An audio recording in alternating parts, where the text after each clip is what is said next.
Let's use our special telescopes and go back in time.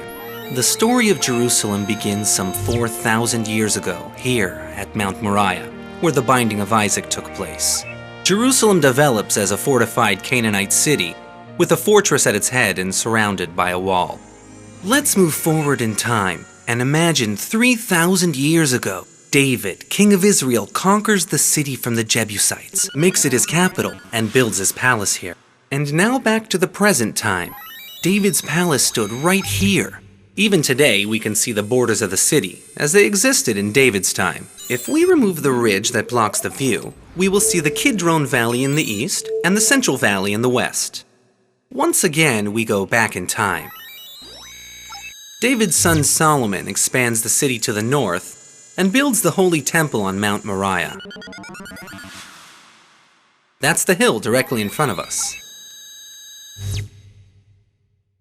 Let's expand our view westward to Mount Zion. In the 8th century BCE, Hezekiah, king of Judea, expands the city to the western hill, which he also surrounds with a fortified wall. Jerusalem experiences many turbulent years, and in 586 BCE, the Babylonians demolish the city and exile its people.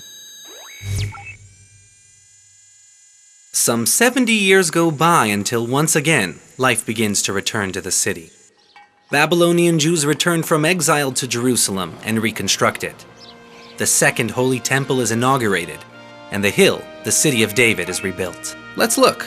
We can see the remains of Robinson's Arch, through which the pilgrims climb to the Royal Walkway.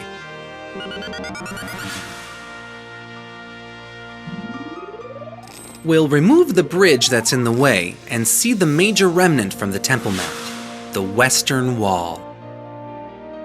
With the help of our telescopes, we can imagine how the area in front of us would look if the Holy Temple had not been demolished. Here is the Second Holy Temple in all of its glory. We can also see the arches that led from the upper city to the Holy Temple. From this observation point, we see the city of Jerusalem in its largest state ever.